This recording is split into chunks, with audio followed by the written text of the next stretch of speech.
The death of Ivan Ilyich, 1884 to 1886. To a greater or lesser extent, there goes on in every person a struggle between two forces, the longing for privacy and the urge to go places. Introversion, that is, interest directed within oneself towards one's own inner life of vigorous thought and fancy, and extroversion, interest directed outward toward the external world of people and tangible values. To take a simple example, the university scholar, and by scholar I mean professors and students alike, the university scholar may present sometimes both sides.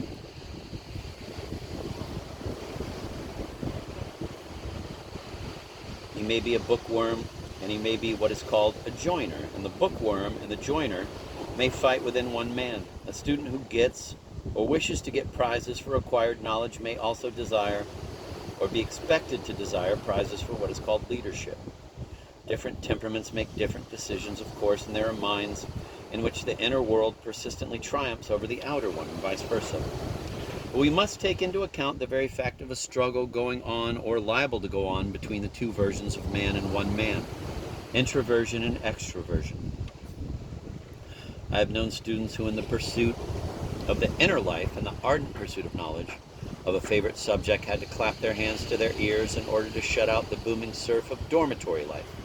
But at the same time, they would be full of a gregarious desire to join in the fun, to go to the party or to the meeting, to give up the book for the band. From this state of affairs, there is really not a very far cry to the problems of writers like Tolstoy, in whom the artist struggled with the preacher, the great introvert with the robust extrovert. Tolstoy surely realized that in him, as in many writers, there did go on the personal struggle between creative solitude and the urge to associate with all mankind, the battle between the book and the band. In Tolstoyan terms, in the symbols of Tolstoyan later philosophy after he finished Anna Karenina, creative solitude became synonymous with sin. It was egoism. It was the pampering of oneself, and therefore a sin. Conversely, the ideas of all mankind was, in Tolstoyan terms, the idea of God. God is in men, and God is universal love. And Tolstoy advocated the loss of one's personality in this universal God love. He suggested, in other words, that in the personal struggle between the godless artist and the godly man, the latter should better win if the synthetic man wishes to be happy.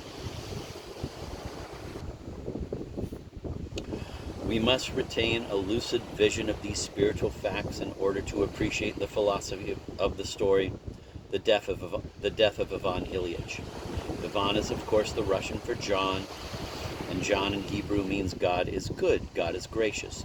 I know it's not easy for non-Russian speaking people to pronounce the paronymic Ilyich, which of course means the son of Ilya, the Russian version of the name Elias or Elijah, which incidentally means in Hebrew, Jehovah is God. Ilya is a very common Russian name, pronounced very much like the French Il-I-A. And Ilyich is pronounced Il-Ich, the ills and itches of mortal life. This guy's a goddamn maniac.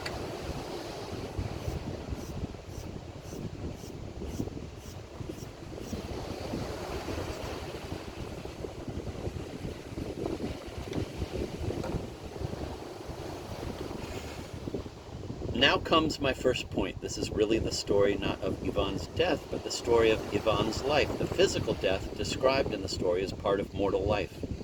It is merely the last phase of mortality. According to Tolstoy, mortal man, personal man, individual man, physical man goes his physical way to nature's garbage can.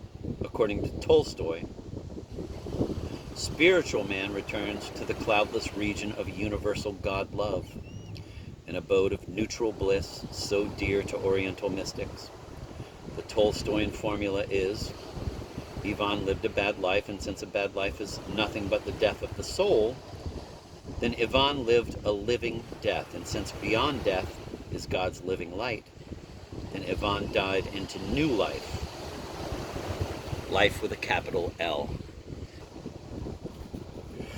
My second point is that this story was written in March 1886, at a time when Tolstoy was nearly 60 and had firmly established the Tolstoyan fact that writing masterpieces of fiction was a sin.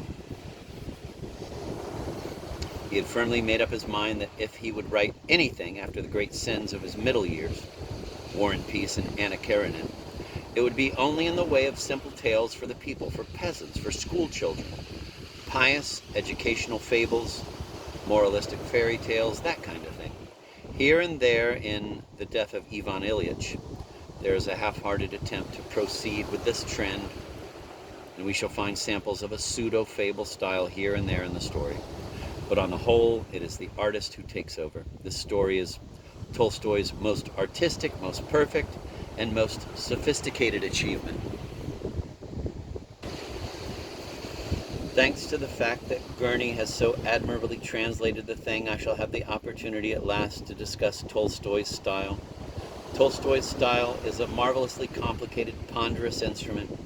You must have seen some of those awful textbooks written not by educators but by educationalists, by people who talk about books instead of talking within books. You may have been told by them that the chief aim of a great writer, and indeed the main clue to his greatness, is simplicity. Traitors, not teachers.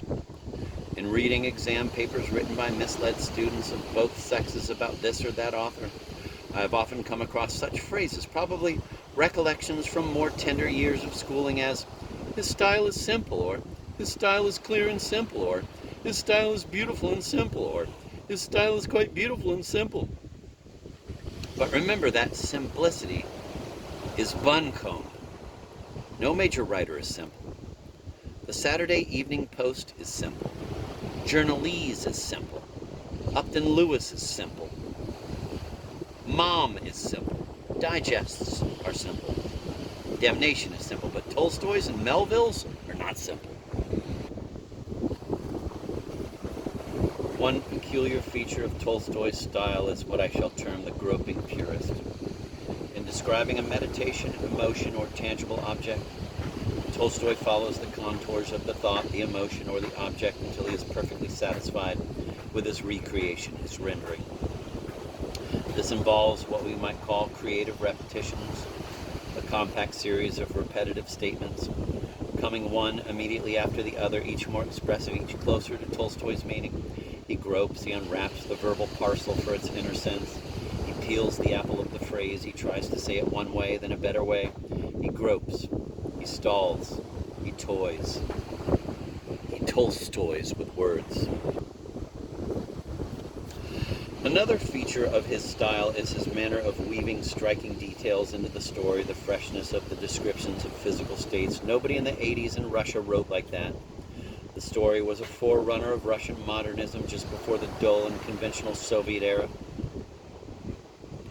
If there is the fable noted, there is too a tender poetical intonation here and there is the tense mental monologue, the stream of consciousness technique that he had already invented for the description of Anya's last journey. A conspicuous feature of the structure is that Ivan is dead when the story starts. However, there is little contrast between the dead body and the existence of the people who discuss his death and view his body, since from Tolstoy's point of view, their existence is not life but a living death. We discover at the very beginning one of the many thematic lines of the story, the pattern of trivialities, the automatic mechanism, the unfeeling vulgarity of the bureaucratic middle-class city life in which so recently Ivan himself had participated. Ivan's civil service colleagues think of how his death will affect their careers. Quote, so on receiving the news of Ivan Ilyich's death, the first thought of each of the gentlemen in those chambers was of the changes and promotions it might occasion among themselves or their acquaintances. I'll be sure to get Stabel's place or Vinikov's, thought Fyodor Vasilievich. I was promised that long ago, and the promotion means an extra 800 rubles a year for me, besides the allowance. Now I must apply for my brother-in-law's transfer from Kaluga, thought Peter Ivanovich. My wife will be very glad, and then she won't be able to say that I never do anything for her relatives. Note the way the first conversation has gone But this selfishness, after all, is a very normal and humble human trait, because Tolstoy is an artist above castigation of morals. Note, I say, the way the conversation about Ivan's death then slips into a piece of innocent kidding when the self-seeking thoughts have ended. After the 7 introductory pages of chapter 1, Ivan Ilyich, as it were, is revived, is made to live his whole life again in thought, and then he is made to revert physically to the state depicted in the first chapter, for death and bad life are synonymous, and spiritually to pass into the state so beautifully adumbrated in the last chapter, for there is no death once this business of physical existence is over.